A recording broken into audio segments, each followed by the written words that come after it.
I didn't see you at the gym this morning. Well, I was there. I didn't see you at the gym this morning. Well, today I went to LA Fitness because their sauna is hotter. Yeah. And I needed to sweat out last weekend. What happened last weekend? Well, I had a grandchild. Yeah. my daughter gave birth. That's amazing. It Congratulations. Thank Grandpa. you. It was actually the last few days have been super emotional. Yeah. Like I don't exactly understand what's going on, but there's just been this like weird feeling, sensation, like I've been thinking about shit like my parents and my grandparents. It's just, the day-to-day of life has you normally going in one direction. And all of a sudden you're a grandfather, and it Snuck up on you, huh? It did sneak up on me, and it just made me stop the shit I think about every day and think about some things that I never think about. Like my family, like my parents are deceased, and it hurts. And so I don't think about it because I don't want to hurt. Yeah. But then something like this comes up and, stuff starts coming back, and you think about the connection between my grandparents, my parents, me, my ex-wife, my kids, now their kids. It's been a fucking emotional roller coaster for like a week. Yeah. It's been a trip. I'll be honest with you. Do you remember when you had your kids, are the feelings similar, or what was the difference now that it's a grandchild compared to That's a super good question. No, it's not similar. It's very, very different. First of all, because I had never gone through it before I had my children. So the first time you have your own kids, as you know that you have two, it's like earth shattering. Like it changes everything, right? Now I went through it twice with my own. So now going through it a third time with my grandson, I was a lot calmer, a lot more relaxed, a lot less stressed out, a lot more knowledgeable on how this stuff works, knowing that they're basically made of rubber and you can't break them by just touching them with your fingertip. And I think seeing it through my daughter's eyes, I got to see it through her eyes. Yeah. And that's her first child? That's her first child. Yeah. Wow. She's got a great husband, great little family, 22 years old. Like my son's going the career route. He went Marine Corps for 5. Now he's going to go, come back and work for me and deal with family down the road. My daughter jumped right into it. Yeah. And she's smart, had a good career, and was going to college, everything like that. But she decided to go with a family. So I am thrilled. That's amazing. So now I'm right behind you because yours are 1 and 3. 1 and 3. Yeah. 2 boy and girl. I have a boy and girl. Boy and a girl. Boys 3. Yep. Perfect. Firstborn, my son, Malachi. Big Malachi. That's a cool name. Yeah. He's a cool kid. Yeah, I'll bet. It's fun. Fatherhood, the most challenging and the most rewarding thing I've ever done in my life. Every day, especially like you said, when you're doing it for the first time ever, you're having to learn how to keep a child alive, and nobody's there to help you. Me and my wife are there trying to figure this thing out. We're 3 years into it. We got to figure it out a little bit now. And now I'm starting to enjoy it a whole lot more. Good. But it's awesome. It is, and it can be stressful. Oh, it's so stressful. I remember no sleep. Oh, no. No sleep. My mom and I took my son when he was a little bitty baby. We had to go shop. We had to go somewhere and buy something. I don't remember. My ex-wife must have been at work or something. And my son wouldn't stop crying in the backseat. He wouldn't stop crying. I'm parked. And finally I pull up and I'm just digging through everything I can. And my mom goes, "Are you looking for a binky or a bottle?" I go, "No, I'm looking for a fucking Xanax. I'm losing my mind here. My kid won't stop screaming. I don't know what to do. I feel helpless." Yeah. If that's not fatherhood, I don't know what is. That's it. Well, it's the best job I think we will ever have. So we gotta enjoy every minute of it. Yeah. Welcome to Down and Dirty with Michael Julian. On the show, we're getting raw, real, and leaving no stone unturned. Each week, I sit down with some truly remarkable people who have overcome adversity in their lives. My guests are warriors who took their pain and turned it into power. So get comfortable because we're about to get down and dirty. Well, Josh Tempco, I am very happy to have you here today. Again, a friend. I have many, many, many friends on the show here because my friends are obviously awesome people. Right? Yeah. I'll be friends with them. and you've got some really good, interesting background stuff that I'd like to talk about. But let's start at the beginning. You just 30,000-foot view of the first 5 or 10 years of your life. Illinois, right? So yeah, I grew up in Illinois, out in a cornfield, just in the middle of nowhere. Actually, funny story. I was just in Alaska a few weeks ago, and I had to catch a commercial flight, and I didn't have any ID, no identification. And so the How TSA, did you not have ID? it's a long story. Okay.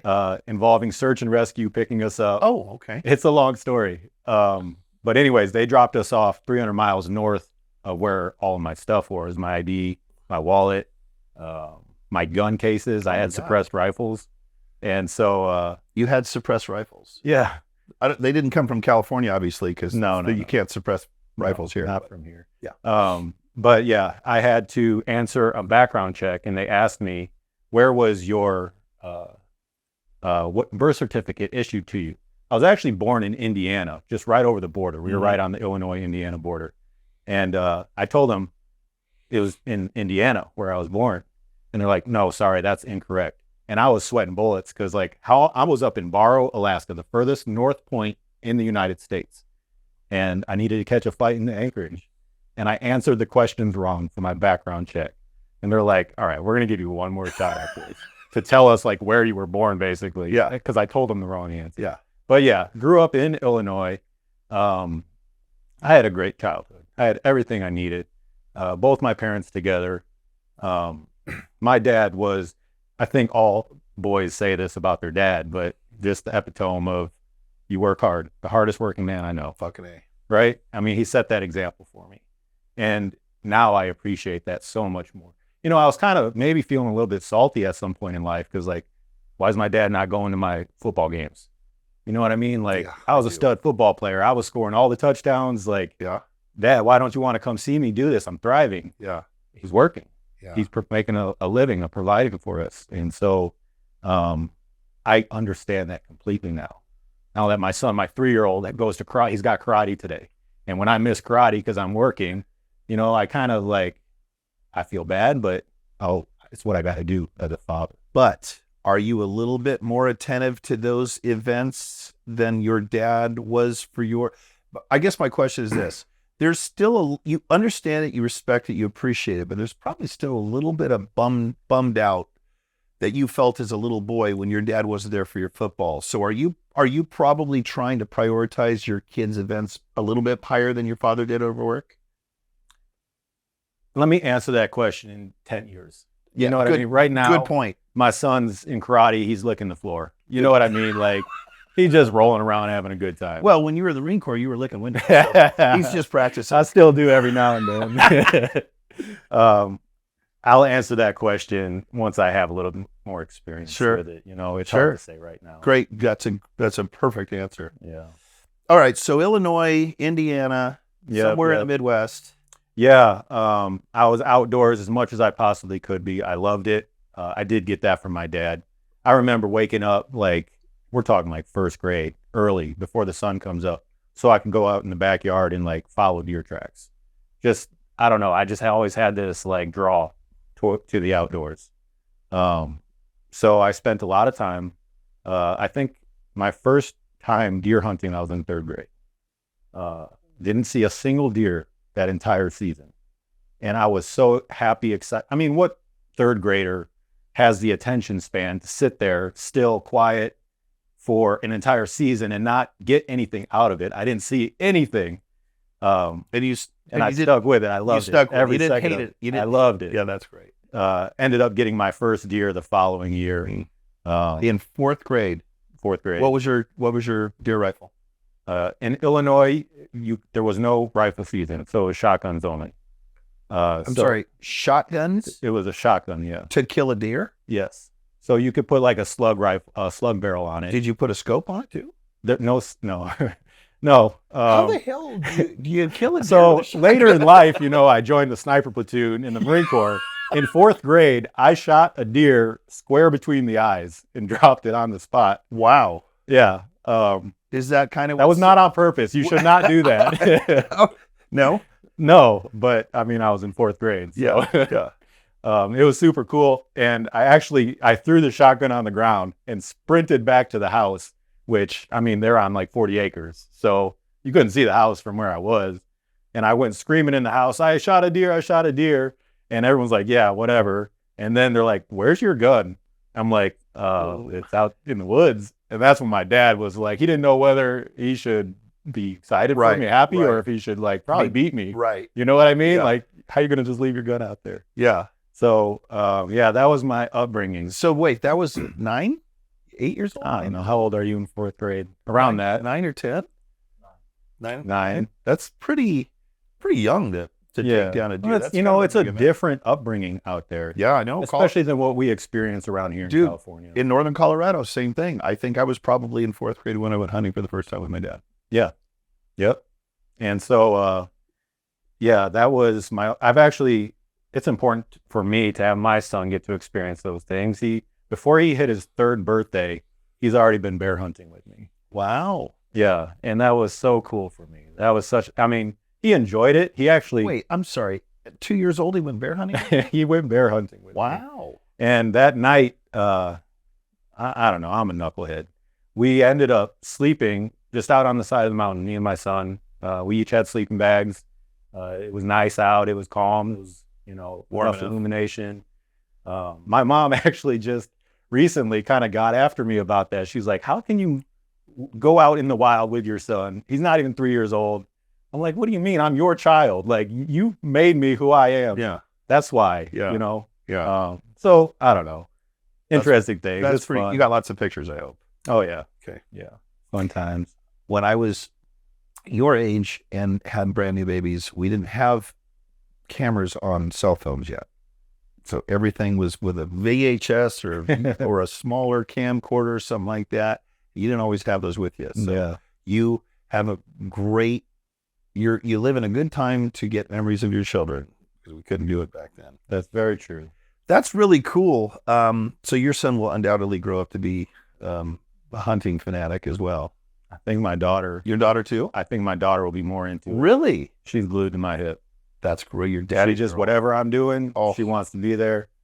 So I love it. So cool. It's cool. Fatherhood's awesome. It is awesome. It's great. Well, being a good father, I think, is awesome. That's true. And I think we're in a position, luckily, that we were able to do that. And you're able to do that. I mean, there's a lot of people who just grow up in such fucked up. Well, like I mentioned about my dad and him not having that opportunity, it was different times back then. You know, he had to work very hard. He was in masonry work, so that's tough work. That's backbreaking work. Yeah. And so I'm so blessed and so fortunate because of his example. You know what I mean? Mm-hmm. Like, because of the example he had, I'm 35 now. So between, school age, when I was living with him, going into the Marine Corps, I'm so fortunate to have had his example and apply those things that I've learned just by being his son, observing him to life and to my career. And I've excelled because of it. And he's still living. Yeah. Yeah. Back in. Still working as hard as they can be, How old is he?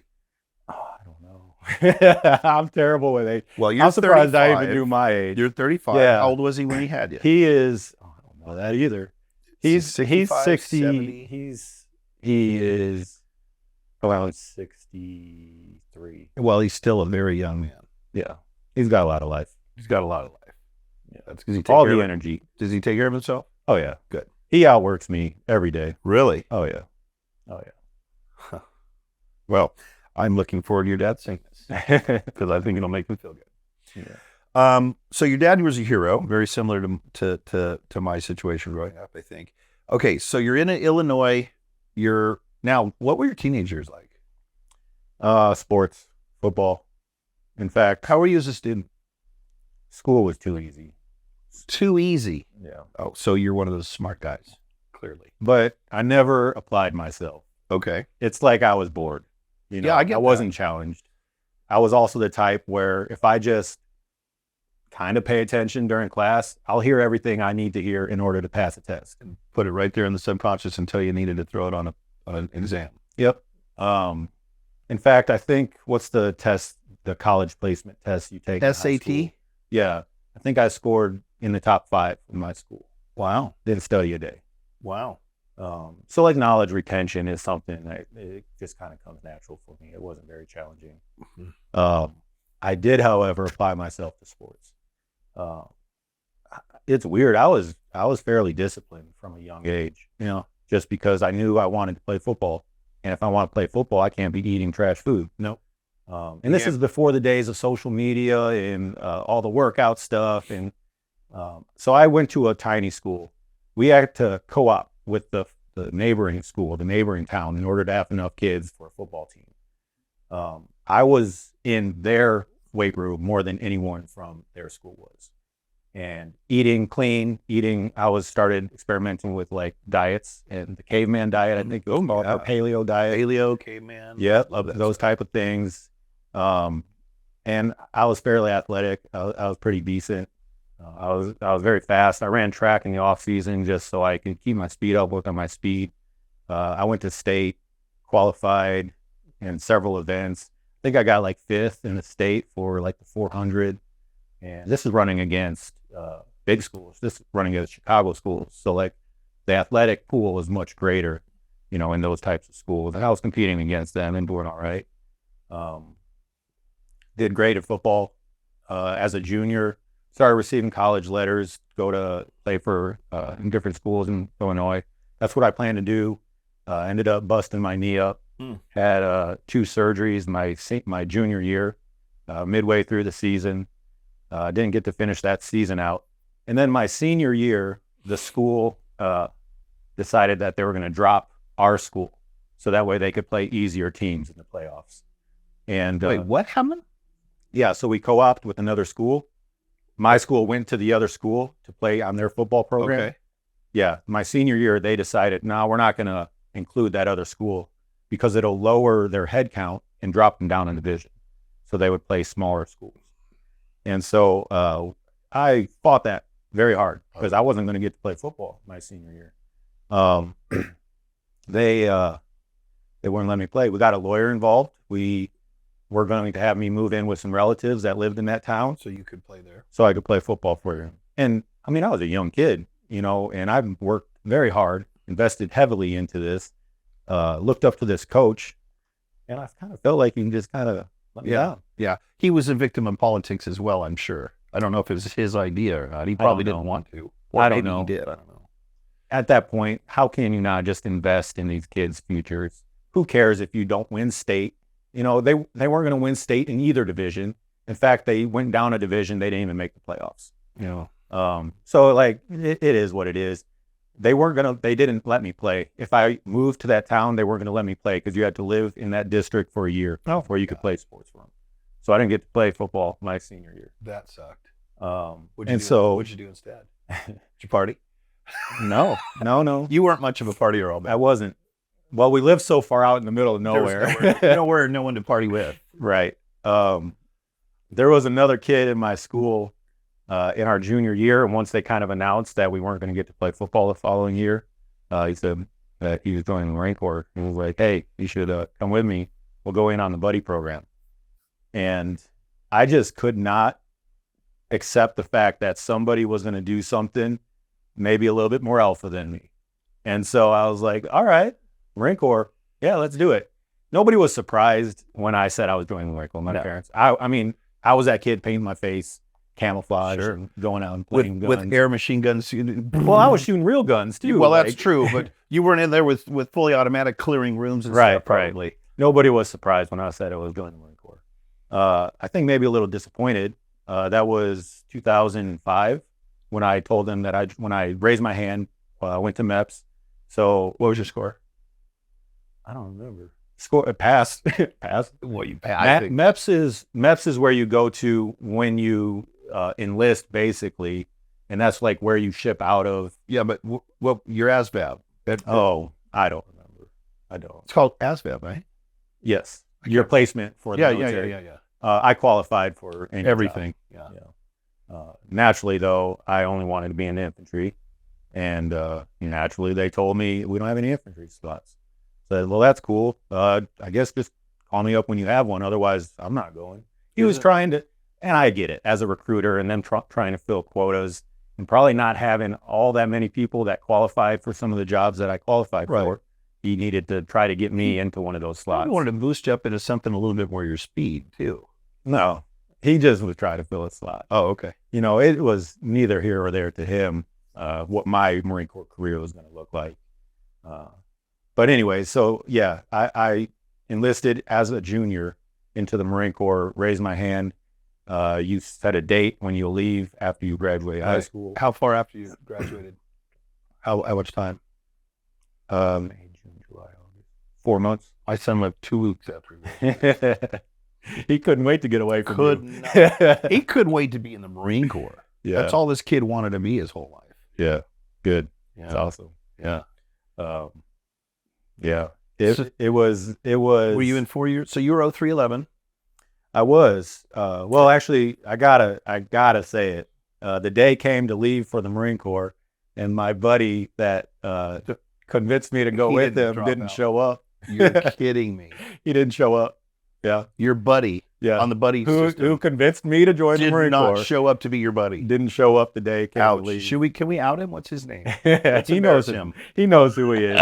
He's actually in the Army still right now. Oh. I was in boot camp, right? I was maybe a month into boot camp, and every Sunday you're able to go to a church service. Yeah. And they let you kind of go on your own. The drill instructors leave you alone. And so everybody goes to church, obviously, in boot camp to get away from the drill instructor for a few hours. Yeah. And I'm walking to the church service, and I bump into this dude, and it was him. And he's like, "Hey, what's up, bro?" I'm like, "What are you doing here?" And he's like, "Yeah, I couldn't live with myself. So I told him, get me on the next one." And there he was. So he did join. But he didn't end up being your buddy. He's a good friend. You're still friends. He's a good guy. So, all right, now, and you were you in Oceanside for 0311 or for your infantry training? Yeah, Pendleton. Yeah. So boot camp, MCRD. Right. San Diego. Right. 3 months. But they've got another one on the East Coast. Right. Paris Island. Yeah, Paris Island. Yeah. Where'd your son go? He went here, Oceanside. Yeah. Pendleton, yeah. You went to his graduation? Of course I did. Awesome experience, wasn't it? Flew home early from a detail I was on. I think I was running a strike or something somewhere in another state. And I left, I flew home, and I came right from the airport to MCRD. And I'd already missed half the day. Yeah. And I ran in there.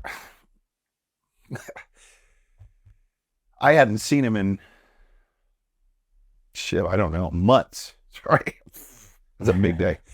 I hadn't seen him in months. And that was just like the greatest thing. Life-changing. Oh, fuck. Anyway, so, all right. So, and you had a great experience there too as well. Boot camp was easy. Man, I got so much, I get 8 hours of sleep. I don't get that now. No. And they kind of forced it on you. And 3 squares. You get meals. You were still hungry all the time. Yeah. I think I went in at like 175 pounds. Came out 205. No, actually, I probably lost weight. Yeah. But 20 pull-ups, no problem. Yeah. I think I was running like a 20-minute 3-mile. And then the sit-ups, of course. So a decent PFT out of it. That left, there was only maybe 3 of us infantry guys in my platoon. The rest of them were all like admin guys, support guys. So kind of gives you an idea of the numbers when it comes to like who decides and raises their hand in the infantry compared to those who don't. One of the guys in my platoon, he was a turd. He was just a terrible recruit. Turned out he won a silver star during his time in the Marine Corps. Extreme and awesome. Cliff Wooldridge. You'll have to look him up, read his story. Yeah. Amazing combat tour in Afghanistan. Really? Killing dudes with his bare hands. Really? Yeah. Terrible recruit. Ended up being the perfect Marine, though. The best Marine. The best field Marine. Yeah. And it's just funny how that works. That is funny how it works.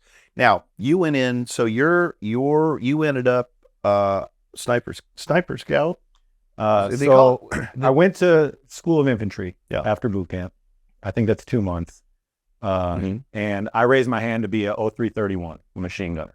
So I trained up my whole time in the School of Infantry on machine gun tactics, learning all the machine guns, the 240, the 50 cal, 40 Mike, and I had a great time doing it. Towards the end, a lieutenant from a sniper platoon came in and asked, "Hey, anybody here, would you be interested in trying out for our indoc once you arrive to the fleet?" And I was like, "Dude, that's right up my alley. That's what I want to do." I've been thinking I was a sniper since I was, 9 years old. Yeah. And so I did. I raised my hand. I want to try out for that. And the day came for me to leave the School of Infantry, got on a bus, went about 2 miles up the road, and got stationed at Camp Porno. Assigned to 1st Battalion, 4th Marines. Went to the sniper platoon, where I was slayed for the next 2 years of my life, basically. Slayed? Slayed, destroyed, Just kicked your ass. trying to get me to quit. Really? Yes. Yeah. And that's the culture of being in snipers. Like, anybody in, at least for our platoon, our battalion, if you are in snipers, it's because you want to be there, and you've proven that you want to be there by not quitting. And that's just kind of the culture. We ran everywhere we went. Everyone else, all the other companies would march, or they'd walk or they'd hike. We sprinted. And if we were ever caught not sprinting, then we were going to be sprinting all night long. So, I mean, that's just what it is. But it definitely separates those who want to be there and who don't want to be there. Yeah. And you were a physical specimen ready for anything. I was good. I was decent, but everyone else there was better. So I was back of the pack when it came to runs. I had some size, some strength from my time in the weight room. So, I mean, I could compete with others in that regard. But there's some guys that are just rabbits. They can just run. Yeah. Yeah. Skinny guys. Okay. Now, so you become a sniper. And Well, that's the interesting part about a sniper platoon. You have guys that have the MOS of a sniper because they've been to sniper school. Right. They've graduated and they're what we call a hog, a hunter and gunman. Right. Typically, you don't get a shot to go to sniper school until you've been in a platoon for about 2 years. So I spent my first 2 years, I spent my whole time as a pig. I never achieved hog status. I never graduated sniper school. I did attend, but I got medically dropped because of a hernia. And so, yeah, I guess I was in a sniper platoon my whole time. Actually held every billet within a team, to include a team leader. And but I was never MOS designated sniper. Okay. But you went to war as a sniper. I went to Iraq in a sniper platoon. What they did with us there, they turned our sniper platoon into a quick reaction force, a QRF. Yeah. And they threw us in gun trucks. So you have guys that are used to shooting marksmanship rifles thrown behind a 50 cal, which I was one of maybe 3 or 4 guys that actually had training on machine guns. Yeah. So I was fortunate in that regard. But yeah, that first year, it's funny, the first day that I made it to the fleet, I was greeted by a guy, and he took me to go get all of my issue gear, SIF. So every piece of gear that I owned, I signed my name to it, and I would have to return it at the end of my contract. A huge sea bag and a ruck. So like the sea bag you put on your back, Right. The ruck you put your arms through and you're like bear hugging it, and both of them just towering with gear. He took me up a mountain carrying all of that. Just, hey, this is a taste of what you're going to get. We'll see if you can cut it. And yeah, best time in my life. That's great. I love that. To whatever degree you're comfortable, can you tell us a little bit about your time in Iraq and maybe any hairy moments or any situations that are remarkable if you're comfortable? Not everybody likes to talk about that stuff, but I'm asking. Yeah. So it was 2007. It was, when we went to Iraq. I went to Fallujah. We flew into TQ. Then we did a ground move from TQ to Fallujah. And I mean, I was 18 years old and I had a saw, and they throw us in a flatbed truck and start trucking us out there. And just how ignorant I was of life, of how things work. I was from a cornfield. Mhm. I had never traveled anywhere in my life. Mhm. I was so uncultured. You know what I mean? I I saw somebody out, here I am in Iraq. I saw somebody with a headdress. I'm like, oh, that's a terrorist for sure, guaranteed. Mm-hmm. So I was so on edge that first, and I should have known better because like the more senior dudes, they weren't even like they didn't even have their Kevlars and buckled like snapped. You know what I mean? Right. They were just chilling. So yeah, I remember just being just so on edge that first one. Like, oh, like I gotta be ready. This is gonna happen. Nothing happened. No. Kids ran up to our truck asking for chocolate. Yeah, like that's what was going on that time. My first night there, I don't know what happened. I think maybe they were messing with us, but there was some explosions that happened nearby, and it actually blew the door open to our hooch. But I was so exhausted from the travel that I actually slept through it. Oh. And everybody else in the platoon, like all ran up, got ready, got all their gear, equipment. I slept through it all. Wow. Yeah. The next morning, I heard about it. You know what I mean? Like, yeah. I'll bet. Oh yeah. Yeah. I heard about it. I'm surprised you didn't get the nickname Sleepy after that. There's some stories of things that happened over there. I don't care to talk about. Any hairy situations that you feel grateful to have gotten out of alive? We mostly dealt with IEDs. At that time, that's kind of what was going on. Improvised explosive devices. Usually they would be hidden somewhere along a route, and they'd be watching, and as a convoy went by, they'd clack off. Yep. And as a QRF, that's what we typically would deal with. After an attack had happened, we'd go respond to it. Secure the area. And so, yeah, there were times where we took contact, on our way, and once we arrived to some of the scenes where this stuff had happened. Biggest picture, I was kind of disappointed with my Iraq experience because I trained up to be a sniper. I wanted to do sniper things. Yeah. And here I am in a fully up armored truck. Yeah. So it was a little bit disappointing. While I was in Fallujah, on the camp, there was just this swole out dude, this just shredded, super jacked, huge guy laying next to a pool. Like, wait, one of you a Marine? No. Long hair, beard down to here. And I'm like, an Iraqi? No. He was on our base. He was an American guy. And I'm like, what is that magnificent creature? Yeah. And they're like, oh, that's a Blackwater dude. I'm like, oh, I'm going to do that. And I was doing something stupid, filling sandbags. Right. I'm going to be that guy. Yeah. And I remember it marked me. Like, I want to do that. Yeah. And so later on in life, I eventually did take on that role and get to live that life of tanning next to a pool after I just worked out for the second time that day. Ate 5 meals. Yeah, and you already have 1,100 grams of protein in your body. Yeah, and I had a beard down to here and hair down to here. And, yeah, I got to live that life. So you went from you spent 4 or 5 years in the Marine Corps. 4 years. 4 years. And then you got out and you decided you wanted to be a contractor. I got out and I went to Bible school. Oh, 2 years. Yeah, you can tell me about that. Yeah. Kind of in line with my upbringing. My uncle was a pastor. We attended that church. And I just knew I needed something to kind of ground me. Yes. I was a knucklehead. And I mean, so when I got out, I was... Well, you were 21 years old. I was 22. Yeah. I was 22 years old. I mean, a high-performing Marine. Yeah. You know what I mean? I ended up, by the end, I had a 300 PFT. I was running a 1730 3-mile. I worked out because I loved it. Yeah. And this was before the whole, social media workout fad. Yeah. It's what me and my friends love to do. Yeah. We'd slay ourselves in the gym. Yeah. So, yeah, I mean, I just felt on top of the world. Like, I can do anything. And I knew, this is dangerous. I need something that's going to kind of bring me back to reality. Yeah. And so I actually went to a full-time Bible school for 2 years.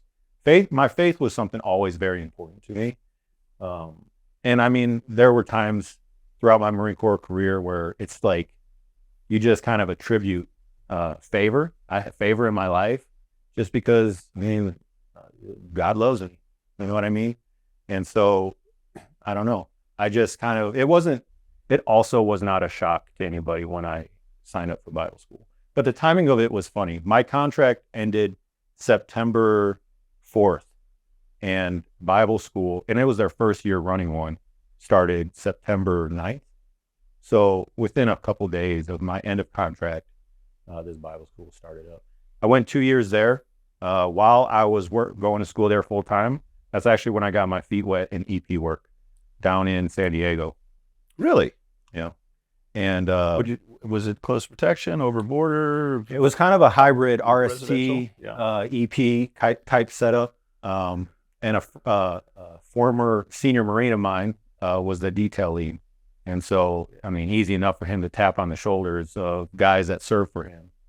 And Who was we were working for an EP, a provider, a company, right? it was kind of like in-house. Okay. It was kind of set up just for this client. Okay.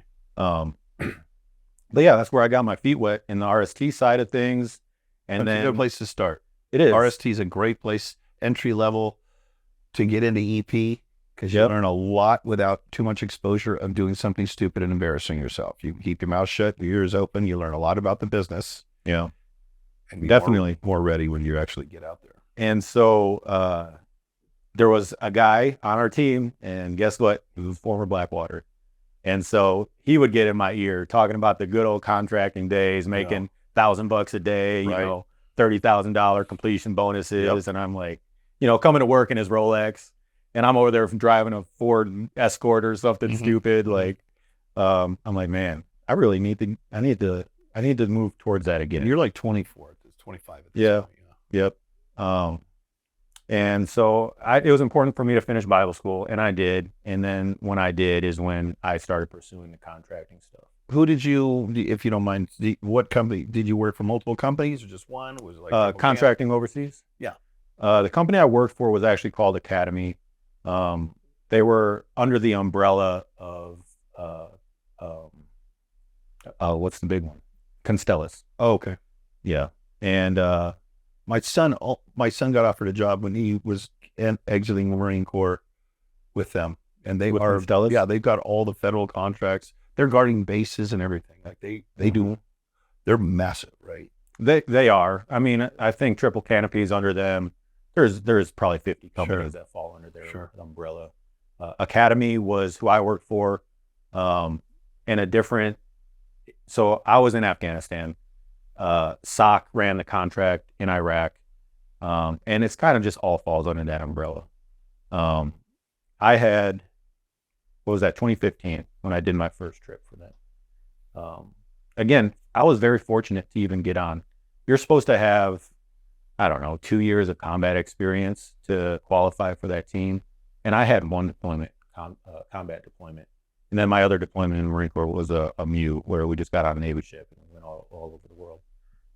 Did you have any contact when you were in when you were private? Did you ever get any fire? I mean, we would take mortars constantly, but no direct fire from another. It was, again, 2015 in Afghanistan, fairly calm, pretty, yeah, it wasn't super like austere. It was eye-opening to me how all of this works, because the client, it wasn't DOD, wasn't Department of State. It was kind of like an OGA contract, other government agency. And so it's kind of just, I don't know, we had a private flight over there. I didn't have to deal with commercial airports. We had a chef that he used to work in the White House. Like, it just opened my eyes to how good life can be while you're working in some suck places. And making a fortune. Making good money. Oh, and I was hungry for that money. So we could build our own schedules out. The more of the senior guys were doing like 60 on, 60 off. I was working like 90 on, 20 off. Yeah. Because it paid well. Sure. And that was great for me at that point in life, because my wife and I were dating at that time, and I knew that we were going to be getting married soon. I went and did one trip, came back. I was able to buy her wedding ring cash. She has a very nice wedding ring. Yeah. I was able to pay for our wedding cash. Nice. So like I didn't have to go in debt over any of this stuff. But that as much as I loved it, and I loved every minute of it, I could have spent a career doing that type of work. It's, yeah, challenging, camaraderie, a little crazy, great stories, great money, far off distant land. You get to meet some of the best people in the world. Yeah. Your circle is so important. And that's where I kind of started to develop, like, who's my inner circle? Like, who are the guys I like being around? I like being around meatheads. Yeah. You know what I mean? Like, I like being around knuckle draggers. Yeah. And I definitely was. I loved every second of it. Yeah.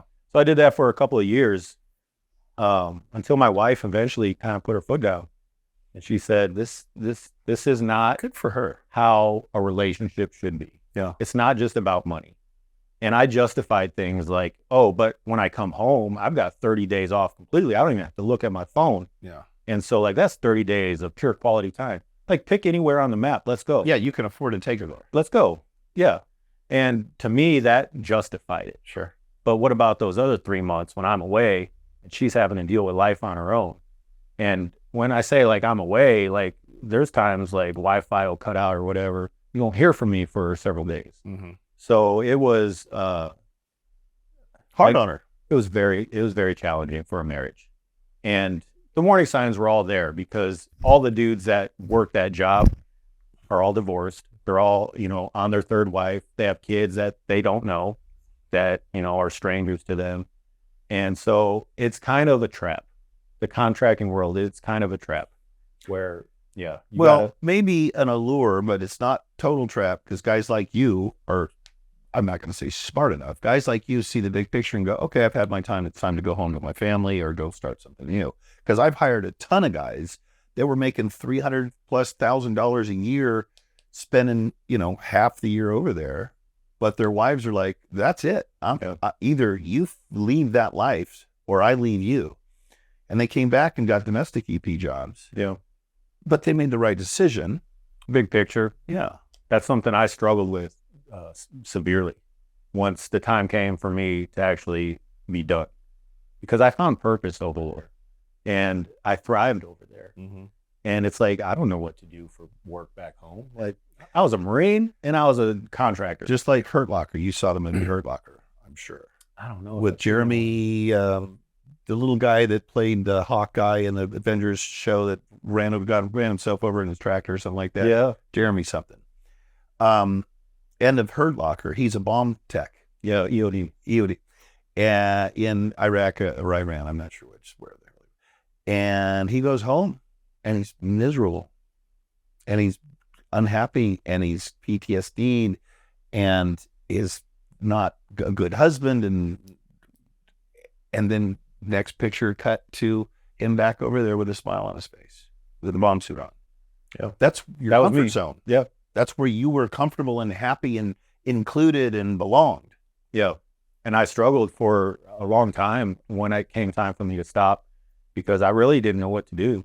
And I ended up getting a job doing construction because, I mean, we needed money coming in. Like, you can burn through savings quick. Mm-hmm. And we had just purchased a home, a beautiful house on a river. And it was so challenging for me to just find purpose. Yeah. I did that every day, right? I'd go to work, working long days. Construction is hard work. Right. But because of my upbringing, like, I have this skill set. I could go build homes. And the work ethic. Yeah. You didn't mind hard work. I didn't mind it, but it didn't compare to sitting next to a pool, like, in a distant country, getting a tan. You know what I mean? Workouts. Yeah. So I struggled with that for a long time. And that's where I found that niche of stateside EP work. I'm Michael Julian, coming to you from the set of my podcast, Down and Dirty with Michael Julian. And I wanted to tell you about our sponsor, which is also one of my companies. It is MPS Security and Protection. We provide personal protection services to high net worth individuals, corporate executives, celebrities, and really anyone at risk in any kind of workplace violence situation. We are headquartered in Southern California, but we provide services throughout the United States through our strategic partners who we have been doing business with for decades. So you're always going to get good service that is gone through our standards to give you the best personal protection service possible. Take a look at us at security-mps.com. That's security-mps.com, and check us out. See you soon. Let's talk about how you transitioned into domestic executive protection, which is obviously very different than close protection and all the stuff that you do probably internationally to some degree, because there's an obvious bona fide threat from external threat. But as EP guys, we're not just protecting our principles from external threats. We're protecting them from internal threats and from themselves. So tell me now, start your progression. Oh, by the way, I poured this before we even got started. This is rum that me and a couple buddies went to Cuba, and we went to the Havana Club, distillery, and we got to blend our own rum. So I poured that, and I only bring it out for special occasions. So, and you said you want to taste it. So here's to you. Thank you for coming in. Thank you. Now, I'm not a huge rum guy, but that's not bad. Smooth. It's smooth. That is pretty good. It goes down easy. I blended that myself. Too easy. That could be dangerous. Yeah, we can definitely be dangerous. So tell me about your experience getting to, because a huge portion of my audience are in the security world, because that's what I'm involved in. Of course. So I think this is going to be really neat and fun for a lot of the audience. So tell me your experience with the domestic executive protection. Yeah. I never understood the power of networking. And I never applied myself to network. It's not really who I am to go out and network. I just made friendships. You're not an extrovert. I'm really not. You're just a nice guy. If I have to be, I can be. Right. That's a soft skill that we do in EP. Right. I just had friends, and they kind of got to know me for who I am, and they knew my character, my morals. So while I was contracting overseas, a friend that I worked alongside was starting up a security business. And, he asked me, would I help him? Yeah, absolutely. Of course, I'd love to help you out. And he had some just one-offs, just events that he was going to be supporting. Sure. And he asked me if I'd come out for it. I landed from Afghanistan. 2 days later, I flew out to go support him at one of these events. You've never had much downtime. I don't like downtime. High school and Marine Corps had a few months, but that was about it. I am not even during COVID. What am I going to do? Like, I'm an EP guy. Yep. We're not traveling. What am I going to do? I got my MBA. Like, I went to school. Yeah. I'm not a downtime guy. But anyways, yeah, he asked me if I'd help him on an event. It was in Texas. I flew out there. We killed it. We did such a great job. Big time clients saw the work that we put in. And we were doing like talent movement, like threat detection type stuff. They saw what we did, and it turned into full-time contracts for huge clients out in the Bay. And I attribute that to 3 or 4 of us that just put in work. 2017, 2018 was this. Now I'm racking my brain to figure out who it was. Do I know them? Yeah. Okay. Yeah. Then I know who it is. Okay. Yes. All right, cool. But that was their start, right? And this is like his security company's start. And wow, and what a success. It took off very quickly. Yes. Yeah. You'll have security companies in business their whole life and not get an opportunity like that. But he was smart. He capitalized on having guys with my experience and background. Right. And put us in front of, big time clients. You would do the exact same thing. Of course I would, which is going to get them all hot and bothered going, ooh, I got a bunch of special forces, sniper scouts, and all these guys protecting you. That feels good. And I had long, lumptuous hair. It was, yeah, it was a different time in life. Your golden Viking? I did. I ran a Viking braid, shaved the sides of my head. That's cool. Had a beard down here. And I was in the gym a lot more than I'm able to do now. Yeah. So, but yeah, that actually led to him gaining a full-time contract out in the Bay. He asked, hey, would you move to the Bay and help support and get this thing off the ground, get this thing running? Well, yeah, of course I would. I was so sick of construction. I was ready to go. And I probably left a little bit sooner than I should have. You know what? I just realized they are a client of mine now because we do all their person of interest investigations. Oh, do you? For them, yeah. That's cool. That's something that's really taken off with several of the bigger EP companies because they're not also PI companies, but we are also PI company. A lot of those guys, we ended up being second tier again because so often we're the subcontractor that comes in and helps fulfill. But so we do a lot of their POIs, which is pretty cool. They're a good company to work with. That's good. That's awesome. Yeah. Small world. Yep. Everybody knows everybody. Yep. You know somebody that's a friend of mine. I've worked alongside. Yep. But yeah, so I moved out to the Bay to help stand up an EP detail out there. I joined that team And it was kind of my first time doing full-on EP work stateside. There's a lot of international travel still, and that's still kind of where I thrived. Um, Advanced work is what I'm great at. Really? Yeah. Really? Yeah. You know, dude, a good advanced guy is worth his weight in gold. I mean, that is so important and so necessary and sets the groundwork for everything that comes afterwards, because that's all the preparation. That's the prep work that makes the rest of it easier if something actually goes down. Oh, yeah. And it, I understood the value of it very early on. And like I told you earlier, knowledge retention, something that just kind of came easy to me.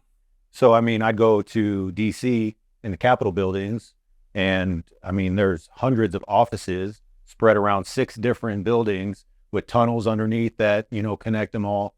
And every year, these senators and politicians would change their offices, and I'd have to go there and get re-familiar with what they are, where they are. And I mean, there'd be an audible, in the middle of our day. Sure. Hey, we're going to see this guy instead. Get us there. Okay, easy. I know how to get it. We're going to go down underneath. We're going to take this train. We're going to go over here. We're going to come up this stairwell, and then it's a short walk from there. Yeah. So like just learning, I don't know, advanced work. It's easy for me. It's something that's kind of natural for me. Have you taken an IQ test? I'm not that smart. You're pretty smart. I'm not that smart. Stop being humble. Now is not the time to Let be me humble. tell you, okay, this will prove your point and prove my point. When I was getting my MBA, I was like a year into it, and I got an email that said I was on the dean's list.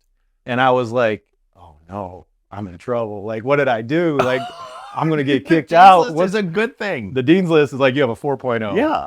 Yeah. Yeah. So you're a little smarter than you give yourself credit for. Maybe sometimes. Like I said, sometimes I just don't want to apply myself. So that's okay. It depends if I'm interested in it. But yeah, so, kind of got to do that, travel the world a lot. Now I'm staying in the nicest places in the world compared to before my travels, staying in the nastiest places in the world. Yeah. Just kind of fell in love with it. And also I felt like I was a value add. I was able to do things that not a whole lot of people are able to do because of your education experience. Yeah. And the stuff that you've done your whole life, really. Right. And this is where I just kind of I had the hard skills, you know what I mean? From my background. Sure. This is where I really had to very quickly learn what soft skills are and how to apply them. You know what I mean? If you need to solicit information at a hotel without giving up who your client is, you got to figure out a way to talk to this person behind the desk to get what we need. Yeah. And so, it was just like, it was cool. It was fun. And I was able to run on that team for a couple of years. And then I led that team. And then an opportunity came up for me to move into a management position. And this was just at the time my wife found out that we were pregnant with our first kid. That's cool. And I was like, well, this makes sense. Let me do this because now I'll have the opportunity to work from home and not be traveling all over the world while we're having a kid. Like, that's the no-brainer. Now, EP has changed in the last, I guess, 15 to 20 years. All of this flying your agents in from wherever they want to live around the world and working the regular 5 days or maybe 7 or whatever. That wasn't the case 20 years ago. No. People weren't getting paid overtime. They were overworked. They had to stay close. I mean, our industry has matured dramatically in the last 15 years. Yeah. Were you... Oh, no, because so you weren't probably gone for a month at a time if you were traveling with your principal. No, that was rare to have like a month-long trip. Yeah. That was rare. And on my detail, we did have an aspect that was able to live remote, right? Travel in, rotate in, right? But I was one of the local guys, and I don't know. I think that's the way to do it, to be honest with you. But I understand the allure to be able to live anywhere, not have to live in the Bay. Like that's nobody wants to live in the Bay. No. So expensive. Yeah. But yeah, so I took that position as an assistant program manager. And this is where I got my feet wet in managing teams, learning the ins and outs of how contracts work, how RFP processes are, gaining clients, keeping clients happy, keeping employees happy. It was different for me, not a strength of mine. I'll say that. Really? I was tracking expenses on a whiteboard. Like that's what a computer is meant for, Yes. a spreadsheet. Yeah. I didn't know how to do any type of, like, now I can, you Yeah. know, I did that for so many years. That was a weakness of mine. In fact, I would probably say even still, my greatest weakness is like data organization. You know what I mean? My mind just doesn't really work that way. I need to see things. That's your greatest weakness? Yeah.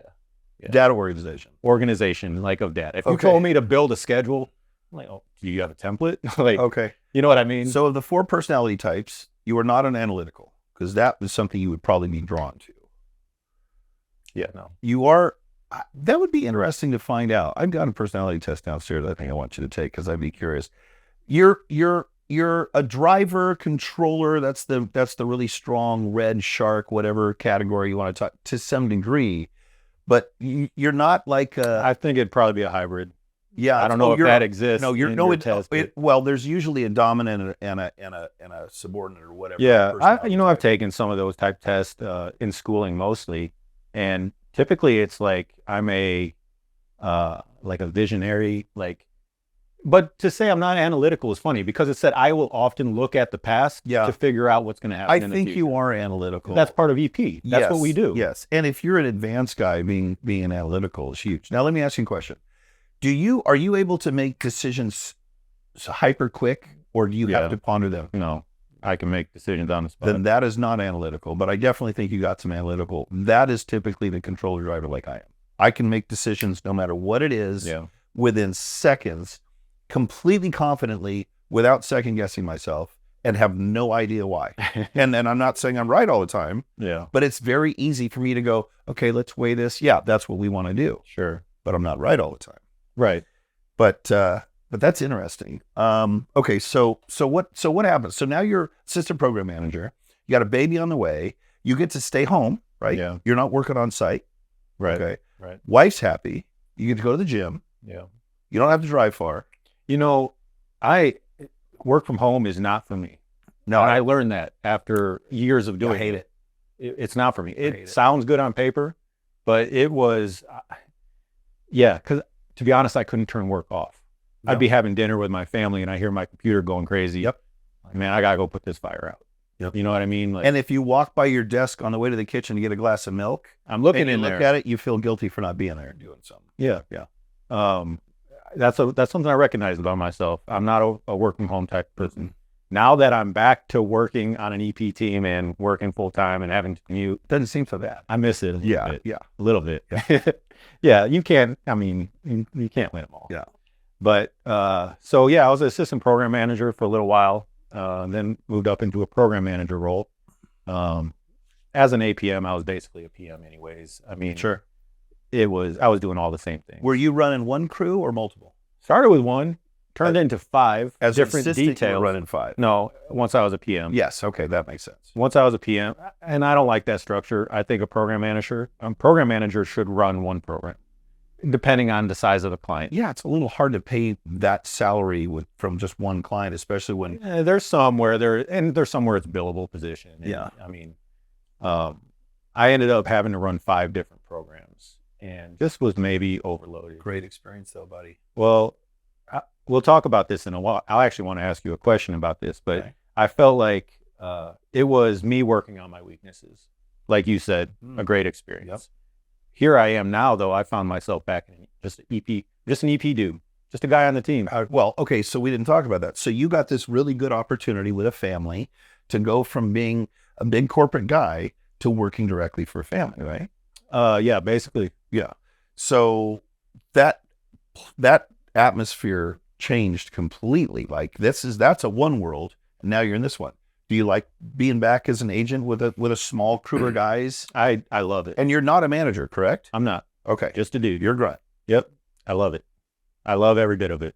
And yeah, it's where I thrive. Yeah. You know what I mean? I don't have to be the guy in charge. Mm-mm. If nobody's taking charge, I'm going to take charge Sure. and we're going to get the job done. Sure.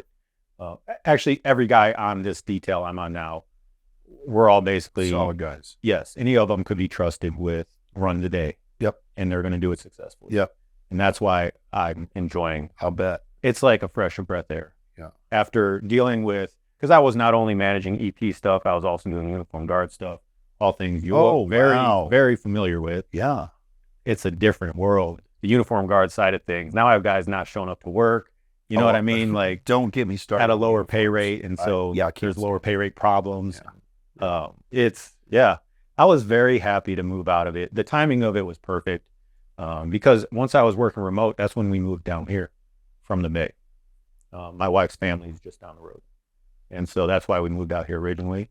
And then to find this detail that's, you know, within driving distance of me here. So you drive out there every day? Yeah. 12-hour shifts? It's as needed, just coverage as needed. Okay. Same money? Better. Ooh, good for Better you. money. Good for you. Yeah, things are just coming together nicely. That's good. Well, and you're only 35. Yeah. Then you kind of have Well, the and world that's by what balls. my perspective was. Like, I've proven to myself I can run a team. That's something I can do in 10 years. Right now, it's a big world. It's a beautiful world. I want to see as much of it as I can. And I'm not going to do that as a program manager or a director or, you know, whatever. You get to do that as the EP guy. Mm-hmm. You get to see the world, places you never thought, places you never even heard of. Yeah. And so that's cool. Yeah, I enjoy it. It is. I'm too old for it now. Every once in a while, I'll go do something, but Well, that's a great place to be in also. it doesn't suck. You get to pick the good To ones. pick and choose. It's kind of nice. And if there's one certain client that I happen to like more, I might get involved in that one. But it used to be a very nomadic industry. You lived, you travel. You did basically. You were at the mercy of your client. Whatever they decided to do is what you're going to do, and the family came second. You're like, sorry, babe, I know I've got this thing to do with you and the kids, but client's headed for Timbuktu, and I got to go with them because you can't just say no. You know, but it's different now. I mean, things have loosened. There's a lot better work-life balance in EP work, domestic EP work. Yeah, I think that's true. which is good for the mental health of the agents. That's true. And also, once you get to like a private family, they care about the well-being Yep. of you Yep. and your family. Yep. And so they understand it and they cater to it. Yeah, That's how you attract top talent. yeah, So it's awesome. that's awesome. And okay, so that's why I don't see you in the gym as much now That's true. because you're driving. Yeah. Well, I guess also when I had those kids, man, I would think like I could get to the gym in the morning, right? Before they wake up. And they keep waking up earlier. Yeah. Earlier. Because I used to see you there, Yeah. like a 6 a.m. Yep. start time. Yep. Then I started going like 5 a.m. And then I was just like, this is too early. I'm tired. Like, I'm not getting up because I'm not going to have a good workout. But yeah, no, life's a little bit, the balance a little bit better now. Hey, what does your buddy Harrison do? Your workout partner? Because he looks like He he would eats be meat. he looks like he'd be the perfect EP agent. Just he's like your He owns brother. a business here in town. Yeah. They do fencing. They do fencing. Okay, Yeah. good for him. Yeah. They're finding great success doing it. Good.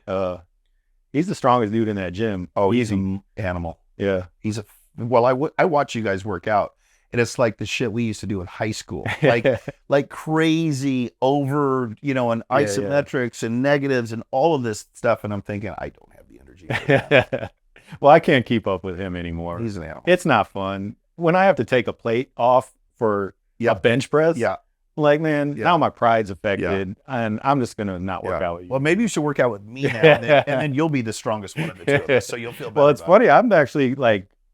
I actually lived with Harrison in their house while I was going to that Bible school. it. Mhm. And Oh, you guys have known each other a long time. yeah, he was in high school at the time and just starting to show interest in like football. Well, man, that was up my alley. Yeah. And so I started going to the gym with him, bringing him to the gym. He was a pudgy little kid. Oh, is that right? Oh, yeah. Look at him now. He's come a Just long way. shredded Just beef. yoked. Yeah. Yeah, that's cool. Yeah, he's a good guy. So you're in a good spot. You got the family, you got the kids, you got a great job, you got a nice home in a beautiful city, you got some time on your hands, you're making money. What's next for Josh? What's your timeline and what do you want to do now? I just want to go hunting.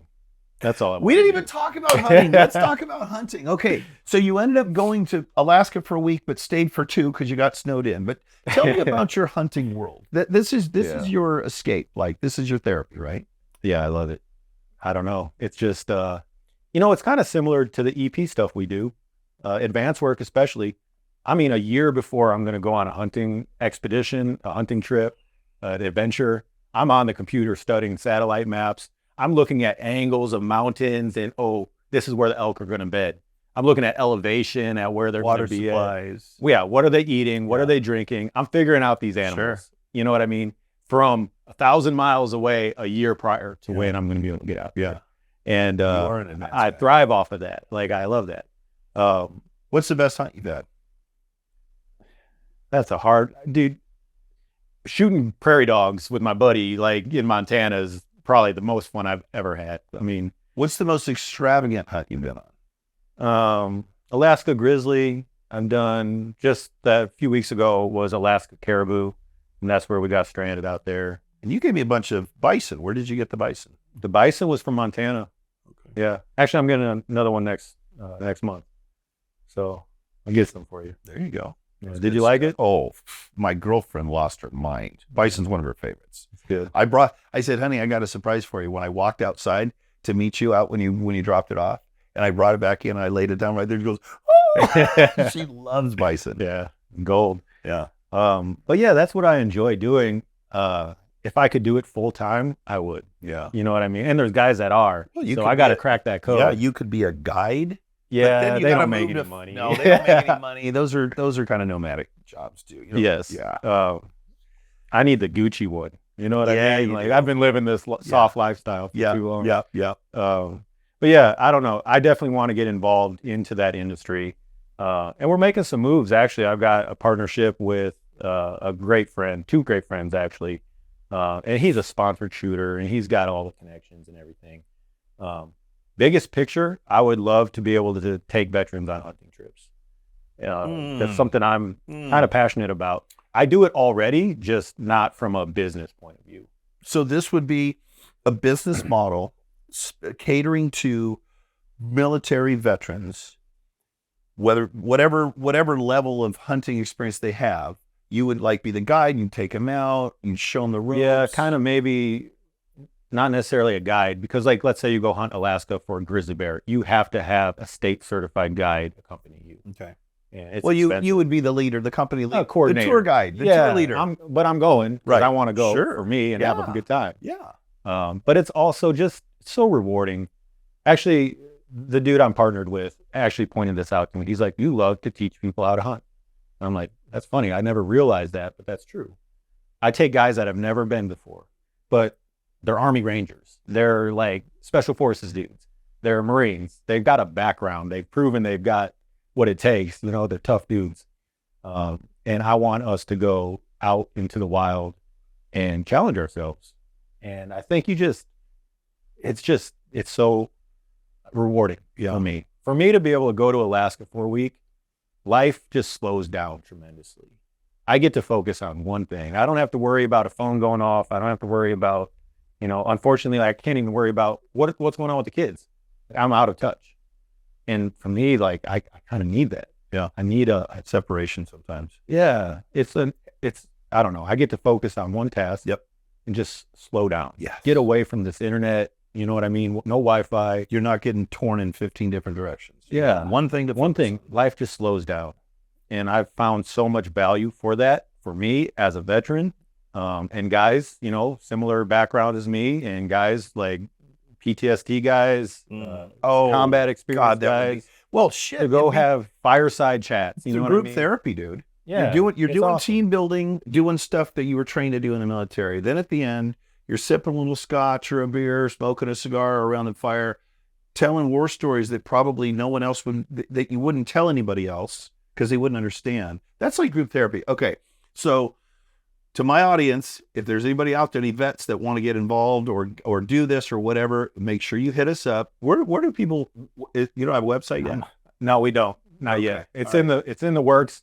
We're going to be making a film out of that Alaska hunt that we just did. Okay. We've got several hunts slated, kind of hoping to use some of this as a launching pad. All right. Well, let's use this format and this vehicle to get you some people.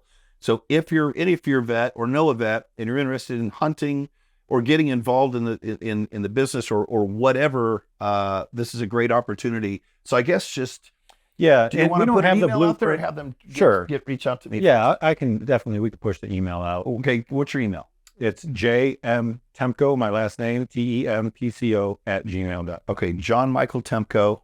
not John Michael, but phonetically. Yeah. Tempco at gmail.com. gmail.com. Yep. We don't necessarily have the full blueprint yet. Like if it were to be a nonprofit, maybe it's a partnership with a nonprofit. But yeah, we've got some momentum in that area, some decent partnerships, through his sponsors. And, I'm excited for what it could turn into. Super cool. Anything involving supporting veterans, I'm 100% like all for. If there's anything we can do, I just really think that we need to give a lot more love to our vets. Yeah. And they deserve it. They've earned it. 100%. Yeah. 100%. If they had the balls to do what they did, even if they were working a typewriter in a fucking typing pool or whatever they call them, whatever, back in World War II. I mean, you know what else though? Still involved. They are some of the funniest people I've ever been around in my life. Who? Veterans, Yeah. combat veterans, especially. I mean, we were out there in this tent a week after we were supposed to get extracted, picked up by a bush plane, couldn't get out to us because weather was too bad. We were out of food completely. And some of the jokes that were coming out, I couldn't breathe. I was laughing so hard. Yeah. It's awesome. It's so much fun. And I would do it that way every time if I could, like get stranded out there an extra week. Well, yeah. I mean, you couldn't help yourself. It wasn't your fault, right? Yeah. It was cool. That's awesome. Hi, everybody. As you know, I'm Michael Julian, and I'm the creator and founder of the Alive Active Shooter Survival Training Method and Program. And Alive is today's sponsor for my podcast. So you know, Alive is an acronym. It stands for Assess, Leave, Impede, Violence, and Expose. It is Run, Hide, Fight 2.0, the new and improved method. We have certified over 290 instructors in 6 countries, and we're certifying new ones every month. If you are interested in becoming a certified instructor of the Alive Active Shooter Survival Training Method, please reach out. We'll give you all the information you need, and we have a class at the end of every month. We would love to have you in our 2-day course and then have you out there teaching the world the best way to survive an active shooter. And as a sponsor of the show today, if you call and would like to either get the active shooter training or you want to become an instructor, mention my podcast, Down and Dirty with Michael Julian, and we'll give you a 10% discount on either way you want it. Thanks for staying tuned, and we'll see you soon. Okay, so you're going to continue doing what you're doing, but you want to start this up. I think a nonprofit, if that's possible, would be great. I don't know how that model works, but that's a great cause and something I think who wouldn't get on board with that? Yeah, except our foreign enemies. I mean, you got something for them. Yeah. All right, so dreams, aspirations. Besides that, where are you going to be in 20 years? You'll be 50. You'll be a year younger than me in 20 years. I don't know. That's an interesting question because normally I've had a 5-year plan. I thought I wanted to move into a director role as an FTE for a large corporation on the security side where I could have some effect or influence on EP guys, make their lives better. I don't know if that's going to be the route that I end up going. I don't know. I'm kind of open to it. I've always been fairly entrepreneurial. And so I think, I just don't know. I don't know. I could end up not doing security at all 5 years from now. And I'd be open to that. Well, you got education, you got smarts, you got work ethic, you got experience. There's a lot of options open to you. Right. So if you decide to swivel or pivot, it's going to be. I'm not worried. You're not worried. Yeah. You could end up with the biggest company in the world that supports veterans hunting trips and stuff like that, which would be super cool. Yeah. That wouldn't even be work. It'd be fun. All right. Let me ask you this before we wrap things up here. And I already know my answer for you. Who would play you in the movie of your life? Oh. Don't be humble. Come on. It's very obvious to me. You know who I'm thinking? Who are you thinking? Who are you thinking? I've been told I look like Thor, the movie Thor. Chris Hemsworth, that's who I'm thinking. Yeah. Bingo. And when Sons of Anarchy. But that was both when I had long hair. Oh, that was now Drax. I'm probably a Brad Pitt if I have to be honest. A Brad Pitt. I don't know. I said humble. I didn't mean I meant like Maybe, don't be humble. Maybe Denzel. I don't know. I don't know. I could definitely see a short-haired Chris Hemsworth playing you. How do you how do you consciously practice gratitude in your life, or is it just kind of part of your personality and upbringing? Because you seem to not take the beauty of your life for granted. Gratitude is everything. In fact, my pastor told me something like 10 years ago that's just stuck with me. And she said, that what you're not grateful for, you'll lose. And I just realized the truth in that. If you're not grateful for your spouse, you'll lose them because you're not going to pay attention to them. You're not going to prioritize them. You're not going to take care of them. And it's the same in your career. It's the same with your kids. It's so true. So gratitude is super important. And I practice it actively, but I also think at this point, I've kind of just been doing it for so long. It does come natural. I'm very grateful. I'm grateful for this opportunity today for me to be a guest. I'm a nobody, you know what I mean? And you have a podcast, that's your baby, you know, for you to invite me here.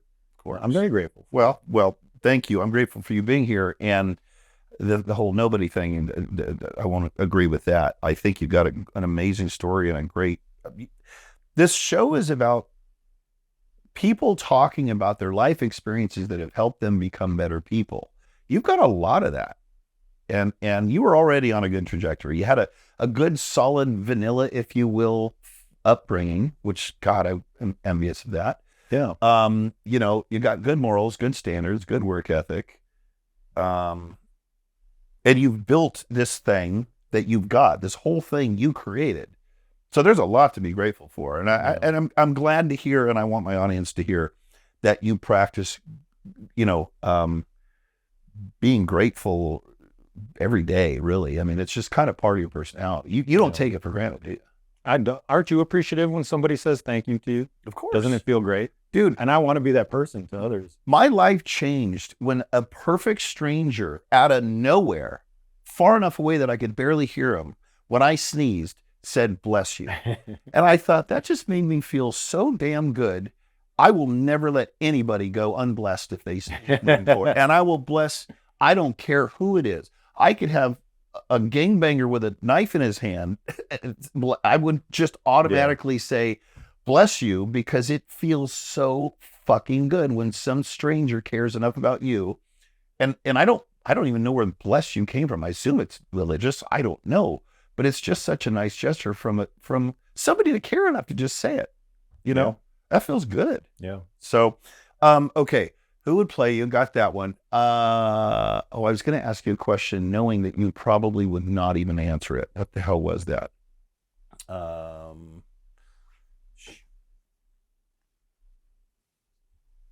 this shit can be cut out.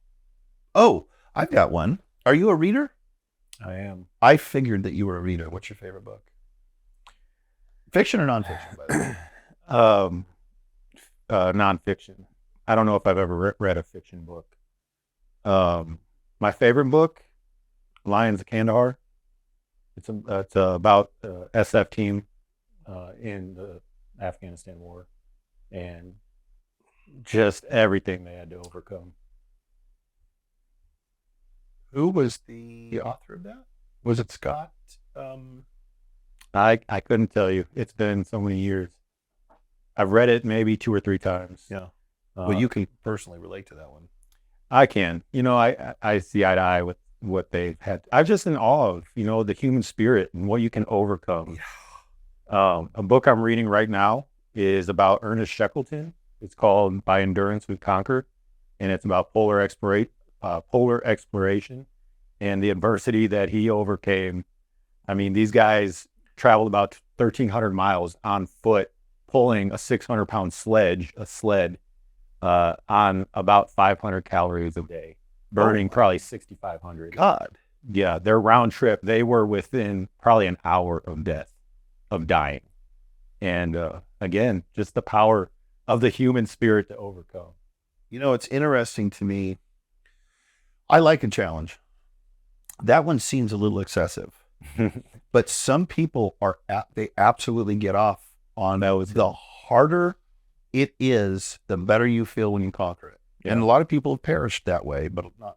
And when he was at home, I mean, he was miserable. Yeah. All he wanted to do was be out on the ice exploring. But that's such a strange concept for there to be portions of the world that were unexplored. Mm-hmm. Today, we don't have that. I could pick up my phone and Google and get an answer to anything. Google Earth anywhere on the I mean, today that's like Mars. You Yeah. know, you have to go to Mars to be somewhere where nobody's ever been explored before. Yeah. And so they were doing that just 110 years ago. Yeah. It's a cool story. And his leadership style is something that I kind of see eye to eye with. Yeah. And he was the same as us, kind of a make a decision and see it through immediately. Yep. Don't sit there. Don't waste time. Yeah. And there's, downfalls that come with that, especially when you have to plan food drops and everything else in order to sustain yourself. Stay alive. Yeah. Yeah. So that's an interesting story. So let me ask you this. What would you tell a younger Josh 20 years ago? Like right now, a 20-year-old Josh, an 18-year-old Josh, a 15-year-old Josh. I would say, hey, there's coming this thing called Bitcoin. Okay. Smart man. No, I'm not. Remember I told you I was in EP back in 2011, 2012? Yeah. When I was just getting my feet wet on that RST team. Yeah. Client came out and said, hey, have you ever heard about Bitcoin? Like, no. What is that? And he kind of broke it down for me, blockchain, this. Yeah. I'm like, that doesn't make any sense. And then, I mean, what was it, $12 a share or a coin at that time? Yeah. Like stupid things like that. Yeah. But really, if I could tell myself anything, keep a smile on your face, be positive, don't take things too serious. Take it with a grain of salt. Don't get your feelings hurt. Just man up. Just go. I don't know. Like I said, I don't know if I'll be doing security work the rest of my life. It's what I'm good at. It's what I know right now. Yeah. But I'm not afraid to dive off into something new. Yeah. I know if I apply myself and I work hard, it'll be successful. That is the formula for success. I mean, bottom line is this. Right? Hard work. What is it I heard on Ted Lasso or something, one of those feel-good shows? It was like, the harder you work, the luckier you get. Yeah. Right? Yeah. Actually, do you mind if I read a quote? I just read this morning, and it's pretty cool.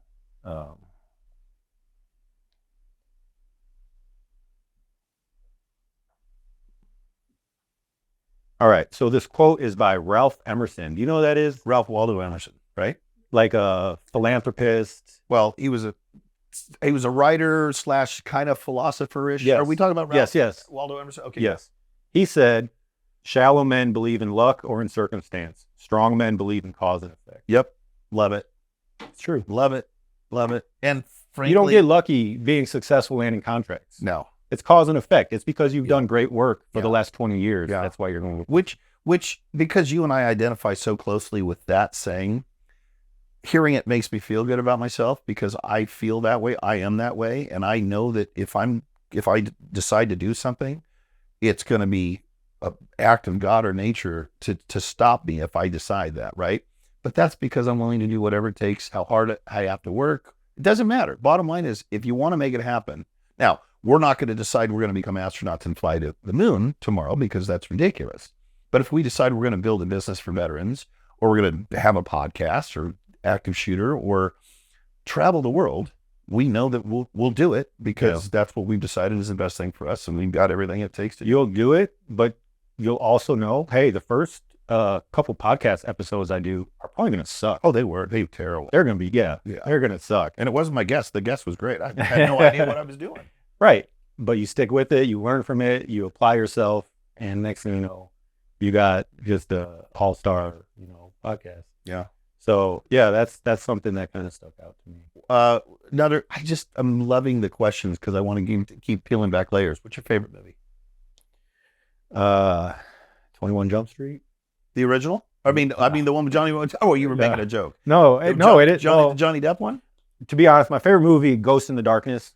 It's about those two lions. There's two lions that were in Africa that were just slaughtering people while they were building a bridge or a railroad. I can't remember which. Really? Yeah. What's his name? Val Kilmer? Val Kilmer's in it. What was it called again? A Ghost in the Darkness. Yeah, there was another big star too, not Robert Redford, but Val Kilmer, and there was another. Wasn't He a hunter? played, He was the hunter they hired. yeah, to kill him. Remington or Yes, yeah, that's Remington.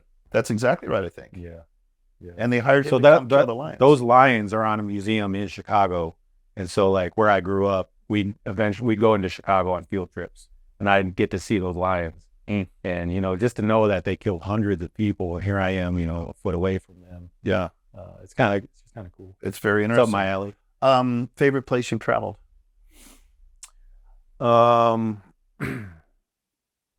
Alaska. Yeah. Yeah. Favorite music? Favorite band?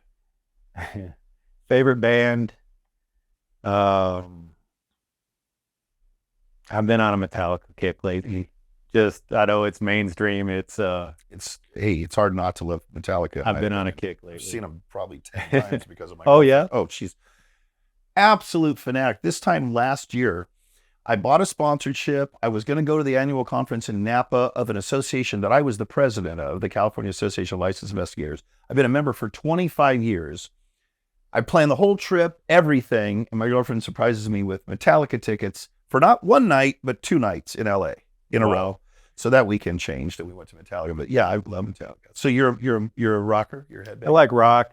I listen to everything. Me too. I listen to everything.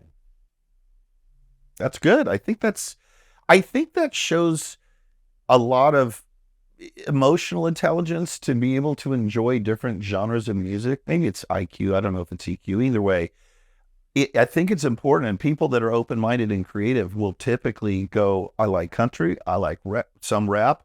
I like metal, freaking, you name it. Some of the Pet Shop Boys, some of the shit from the 80s. I like all that stuff. Yeah.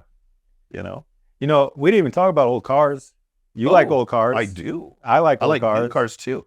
What? Yeah, I grew up building cars. Really? I've got an old school Challenger with a 440. You have a Challenger now? I do. Yeah. Oh my God, dude. Yeah. I built it when I What was year? in high school. It's a 73. I bought it for $2,500. There were holes in it so big I could crawl through them. Rust holes. Oh, And I replaced all the sheet metal on it, quarter panels, did all the work myself, really? painted it, built that motor, did everything. That's what we do out in the country. Yeah. Like you figure things out that Yeah. way. I still have it to this day. No kidding. Yeah. Completely restored. Yeah. It's perfect. Is it just? It's Is so it? nice. Does it? It's not here. Does it It's give you- still in Illinois. Does it give you a little tingle in your testes? Oh, when yeah. you're fired Well, up? yeah, it's a love-hate thing. It's probably broken down on me almost every time I've taken it out. Yeah. But that's because I can't give it the love it needs, keep it tuned, and, Why not bring it home? Or I guess that's home. Why not bring it out of here? it's safe where it's at. Yeah. That's a Which good is point. sad. I don't get to enjoy it, Yeah. and I'm not really set up for it here. I've got I'd some like room to in have my a driveway. shop. Throw it over there. Yeah. Well, in my driveway, I've got a 69 Super B, and that's what I'm working on now. Is that a Super Beetle? A Super B. What's a Super B? It's a Dodge. It's like they're similar to the Roadrunner.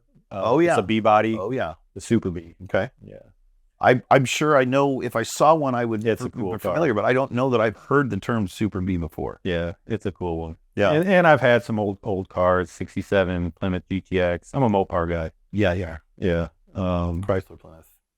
The modern muscle cars are cool. I'd love to have one. They're almost just too comfortable. What would you get now?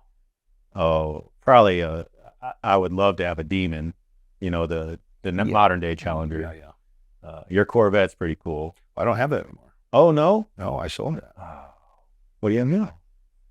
Oh, okay. So, yeah, you stepped up. Yeah. Well, honestly, that's in the eye of the beholder. That was a good feeling, wasn't it? I went from a brand spanking new supercar with hundreds of horsepower, a heated steering wheel, cruise control. I mean, every creature comfort you would get practically in a Mercedes. Some unbelievable engineering, and it was brand new, so everything worked perfectly. Yeah. To a 10-year-old Ferrari, it only had 8,000 miles on it, so it was garaged and barely ever. No, it's got one cup holder. Yeah. It's got But it's a the Ferrari. stereo's not that great. It's got no cruise control. There's no heated anything. Right. They're different classes. They are different classes, but my very first cruiser was a Honda Shadow. It was a nice cruiser, good looking cruiser. Great machine, but it was a Honda. Yeah. So of course I had to get a Harley after that. Oh, yeah. And I got a less quality vehicle with more status and more cool and more style. So it's a balancing act. But I'll tell you what, those C8s, the Corvette cool. C8 is just a magnificent machine. Yeah.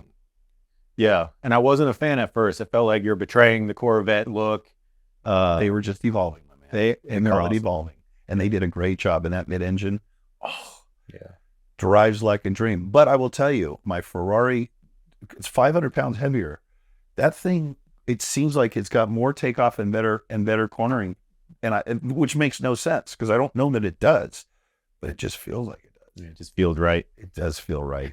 My girlfriend's only complaint is the Corvette seats completely hug your body. I mean, they come out right here and hug you because when you're hauling ass, and I did a 2-day racing thing with the Corvette out in Spring Valley, I think it's called, in Pahrump. For 2 days, they taught us how to literally race Corvettes, brand new Corvettes. And you need that seat when you're on a road track because you're going like this, and you would the Ferrari's nice, but it just isn't the bucket, and it doesn't just hug you and grab you. Yeah, but I don't know if you'd push your Ferrari the way you would a Corvette. I wouldn't push my Ferrari. Yeah. I drive it on the weekends. Yeah. You know, milk. I barely even put the top down. I mean, that's like, it's like and frankly, I baby the thing so much. I'm probably not getting as much pleasure out of it as I did the Corvette because that's true. I worked that thing. Yeah, and it was fun. Let me ask you one more question. Yes. What do you think is more important to work on, a weakness or a strength? What should you put your focus on? Without question, a weakness. You think so? Absolutely. So you're saying that probably from a CEO hat, wearing a CEO hat, where you have to do everything. Okay. This was a topic that came up while I was in my master's program. What should you work on, your weaknesses or on your strengths? Take your strengths and apply yourself even further towards them. And my opinion is focus on your strengths. Okay. Because now you're going to be so specialized in that field that nobody can touch you. And that's what you'll be known for. That's what you'll be great at. Compared to so let's say you're good at one thing and bad at the other thing. You work on this other thing that you're bad at. Now you're average at it. So now you're average, you're middle of the road. You know, you're not standing out anything. Let's say you're weak at something, you're decent at something else, and then you take that thing you're decent at and you apply yourself, and now you're an expert in that field. Mm-hmm. You're the best there is at it. Now you're specialized. Now you could charge anything for that service. Okay.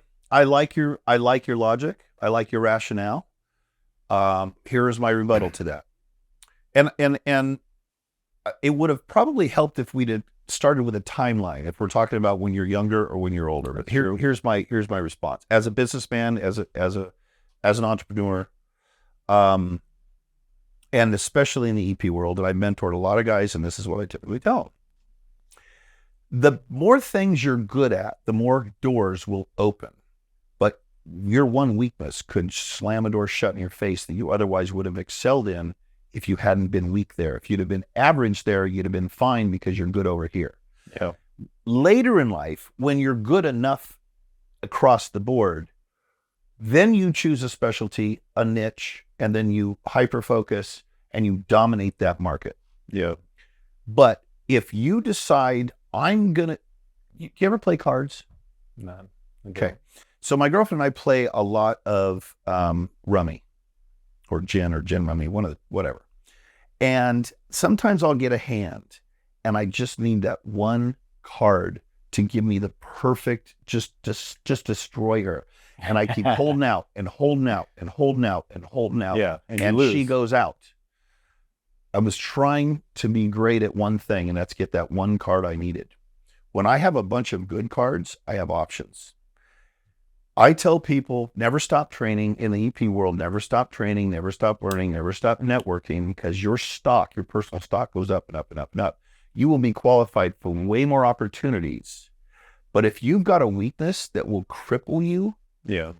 Well, I mean, in the EP world, we're talking the big leagues. You know what I mean? We're talking guys that are pretty competent, fairly competent. Although, like I've talked about my weakness. Yeah, they're all ready. Okay. But I talked about my weakness, the spreadsheets. I sucked at them. And then I had to live in them for 2 years straight. And now I feel fairly decent. Like I'm decent at spreadsheets. I Right. could optimize a spreadsheet. And does it to make help a lot to know spreadsheets now? I haven't looked at a spreadsheet in weeks now. If you were still in the same job? If I was still, yeah, of course. Okay. It is. Your next opportunity may require you to know spreadsheets. It might require me to have both. And that will open a door for you. If you don't, but that is a requirement, that door's shut. Yeah. Yeah, I get that. I think, I don't know, I'm still kind of convinced I would prefer at this point in my life to be specialized in an area. At this point in your life, I agree with you, but you're already good at all the stuff you're good at. All the stuff you do, you're good. You're probably better than good. You don't have a crippling weakness. Yeah. The spreadsheet thing would have been one. So you worked on it, and then you were good enough, and you had that job, and now you got more opportunities. Yeah. So I completely agree with you and understand your perspective. I just happen to feel, for me, and as an employer, I've hired a lot of guys that were perfect on paper, but they had one thing that the client required, and they didn't have that thing. So they couldn't take the job. Wow. Yeah, and I was curious what your answer would be as a CEO, in multiple legs of a business under you. Yeah. That's interesting. But with your personality, well, okay, I don't want to project this on you. My personality, I don't respect weakness. I respect a natural weakness because you're young and haven't had opportunities to learn that.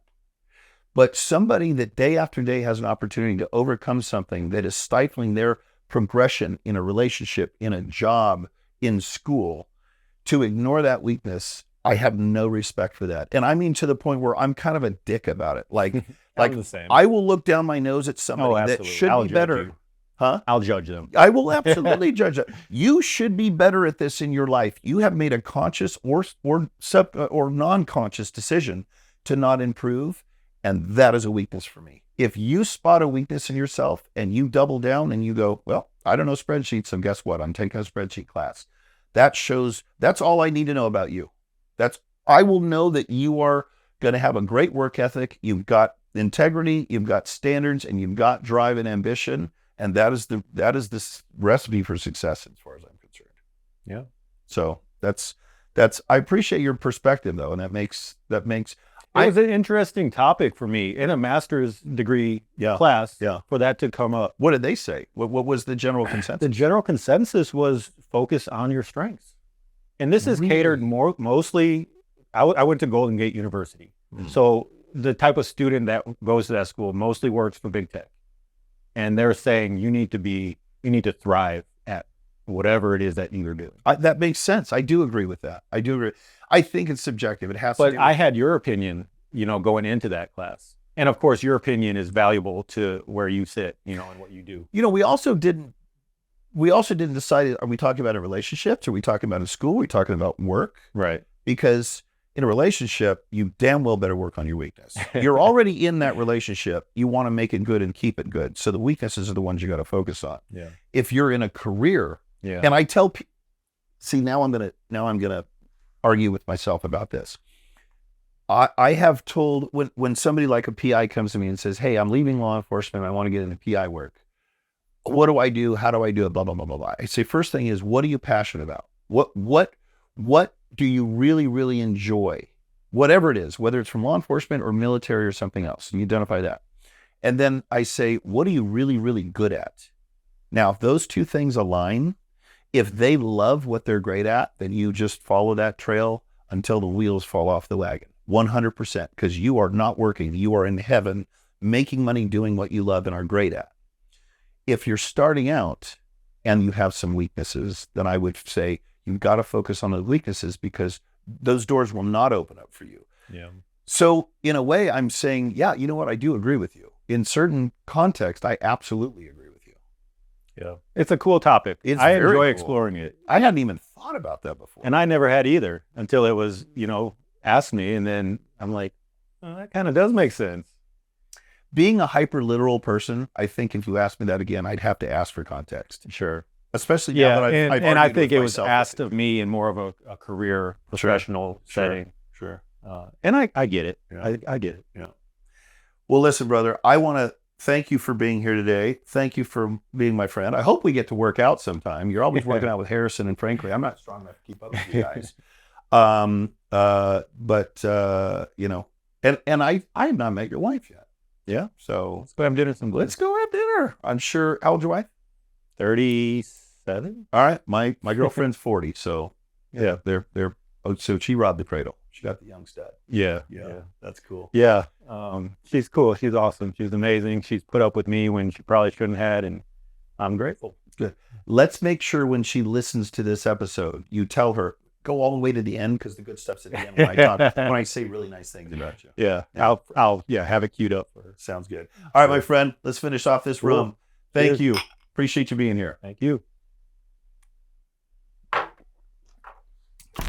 Until next time, please connect with me on your favorite social media platform where you can follow me on my personal journey.